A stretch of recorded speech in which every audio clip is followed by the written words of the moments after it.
So the first cities, like Jericho, date from around this time. Cities with thousands of people in them. And this is where we cross a gap in human culture from what we'd always known to what was about to come. Everyone who has moved from a small town or a village into the big city has some sense of what it's like to cross that line. People have been crossing that line for 100 centuries. People on one side of that line are connected by bonds that are biological, they're ancient, they're customary. On the other side, and you do things on that side because they've always been done that way. And on the other side, people are connected by bonds that are cultural, that are modern, that are legal. We can't know everyone around us, so we need laws to protect us, a culture to guide us. All of this is very new, still very new. That's 10,000 years of laws and culture against at least 200,000 years of human custom, and custom probably predates us. It may go all the way back to Parolopithecus. Now there's an intense contradiction here, because we got to the point where we were able to build cities because we were so socially successful. But cities have thwarted our essential sociability. It's as though we went as far as we could inside our own heads and had to then leap outside of them into cities and leave our heads behind. Our cities are anonymous places, and consequently they're fraught with the dangers of anonymity. But we seem prepared to accept that. In 2008, the UN reported that for the first time in human history, over half of humanity lived in cities. Half of us had crossed the gap between the social world in our heads and the anonymous and atomized worlds of Mexico City and Chongqing and Mumbai and Cairo and Sao Paulo. But just in exactly the same moment that half of us resided in cities, half of us also owned mobiles. And more than half of us do now. In the anonymity of our cities, what do? The default social behavior is just stare at your screen. Because we find in them a connection that we'd almost forgotten. It touches something that's so ancient and so long ignored that the mobile is now fighting with the real world as the defining axis of where we pay our attention. Let me tell you a story. In March, I was walking down Broadway Street in Sydney, coming to the corner with Abercrombie Street, and across the corner from me was a mother with a stroller, and she had an 18-month-old strapped into the stroller. There's quite a deep curve at Abercrombie Street. We waited for the light to turn green. She started across the intersection. She nearly tossed her toddler off it into the intersection. And she backs up, and she tries again, and she nearly does it again. And the reason she does this is because she can't put down her goddamn iPhone! And when I saw this as a penny drop moment. I was like, wait a second, her desire to connect is overriding the biological desire to be a good mother? What the hell is going on here? People are too busy responding to messages to focus on the world in front of them. It seems ridiculous. It seems like something we want to laugh about, but it's because the device has opened a passage which allows us to retrieve this oldest part of ourselves, and we are reluctant to let that go. Now that's the past. Those are my stories. The past is prologue. We carry all of this history inside of us. We carry the drive to be social in our heads and in our genes. It's playing havoc with us. It's confusing us because we've got two natures. Somewhere way down inside, there's an alpha monkey, a top dog, a king of the hill, who delights in throwing shit and screaming, mine, mine, mine. And that nature has been retrieved by civilization and placed front and center. But equally, we feel the need to belong, to work as a team, whether that's in a family, or as a side, or in a troop, or in a collective. And that satisfies something too. So we find ourselves being whipsawed in the dilemma between our two essential natures, one of which is unspeakably old and selfish and dominating, the other, more recent, social and collaborative, just as essential to us, and both of them are written into the biology of our natures. Almost all of the last 10,000 years of civilization can be framed as a battle between these two halves. Now, in some ways, it looks as though we've rejected one in order to adopt the other. The truth is much more complicated because you can't run away from who you are. You can suppress it, you can wallpaper it over with culture and religion and mythology, but that only turns it into the kind of shadow that Carl Jung was writing about 100 years ago, because that which is denied inevitably makes a reappearance in some other form. The unconscious always comes to the party and will not comply. Now, the two great organizing principles of the 20th century, capitalism and socialism, they're the shadows of both of those natures, amplified across billions of people. Now, of course, as we all know, socialism is dead. It was killed by Francis Fukuyama in the end of history. But the zombie Karl Marx still stalking the streets because Wikipedia is the most successful socialist project in human history. Now, history doesn't repeat, but it does rhyme. And you folks get to be the pawns in this culture war, a war that shapes the space for being in the 21st century and beyond. Because if we attach a price tag to everything that we create, well, then we artificially limit the progress of ideas through civilization. On the other hand, if it becomes an anything goes free-for-all, well, we're going to have to look very hard at building other systems of support for artistic effort.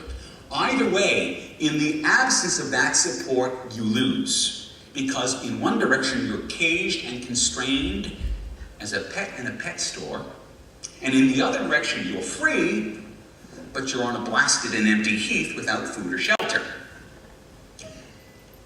I truly believe that we're heading for the free-for-all.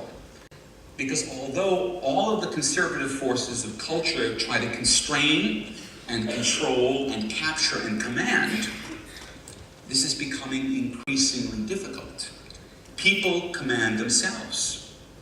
They use the tools at hand to create connections, the theme of this conference. Those connections resist constraint. They defy control. They will not be captured. And in the long run, now whether that's 20 years or 50 years or 200, I don't want to venture. In the long run, the future looks a lot more anarchic than the recent past, particularly within the arts. Center's not going to hold. Now, I don't mean to make this sound bleak, because all of this is the direct outcome of our coming together, of our rediscovery of our social selves, of the side of ourselves that we put down in the mad dash into civilization. We let our singular natures rule the roost for 10,000 years, and we needed laws and police and prisons as a result. But history is not a straight line between Parolopithecus and transhumanity. It's also a dial. At high noon, you only get to see the singular solar self. But at midnight, you get to see the countless stars of others. It's long past dusk now. We can feel it because we can feel the pressure of collapsing privacy, of a world that can monitor our every move, of friends who are with us every moment virtually. And we enjoy this, and we agonize about it in equal measure. But we cannot stop our coming together. The attraction we have for one another is too strong. It's too ancient to be resisted. Now, I'm not asking you to surrender to these weird forces of late capitalist postmodernity. I'm asking you to fight back with all of the creativity and cunning and connectivity that you can bring to bear. Because there's nothing inevitable here except for our drive to connect and converge. The shape that takes is still contestable. It could go any way. We could all live in the neatly uniform and quietly manicured gardens of Facebook, where we find our intimate connections harvested as fodder for advertising, targeted to exploit the foibles we reveal in our choice of friends. Indeed, that seems to be the choice humanity has taken up en masse, a Faustian bargain with a global footprint. But we could want something more. We could demand something more. We could envision something more. What does it mean to be connected?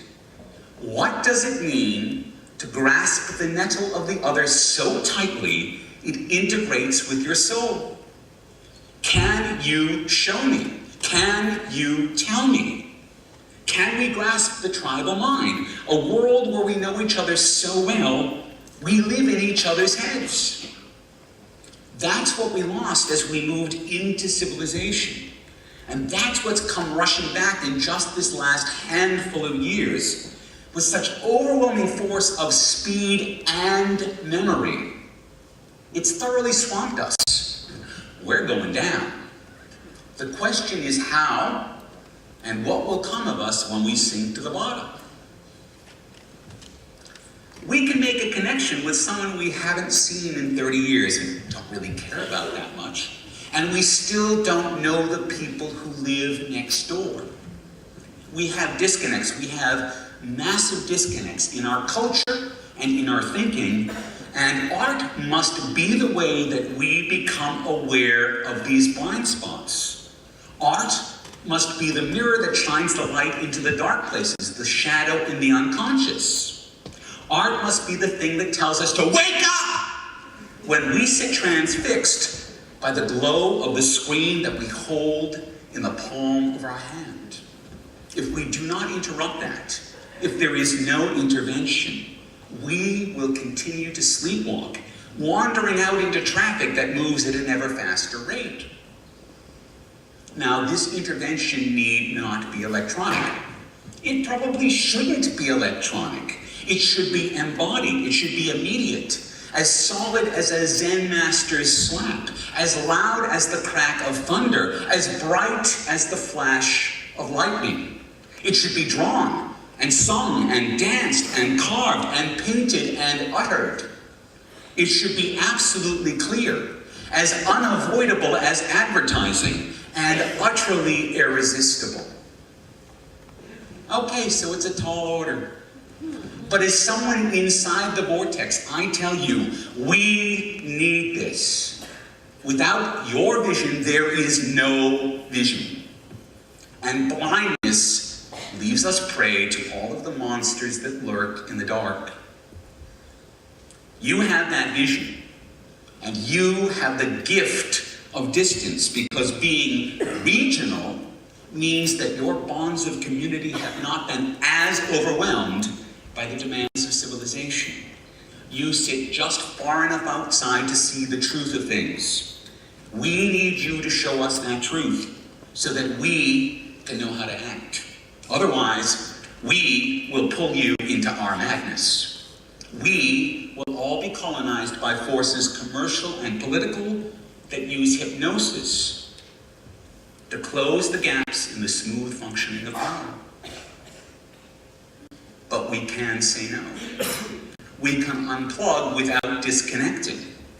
We can learn how to value our connections and what to value within them. But we're starting from zero because we've forgotten the last 10 million years of our history. It is within your capabilities to awaken that blood music within us, to call us back to sense and reason that grow out of connection, to the essence of what it means to be human. Thank you.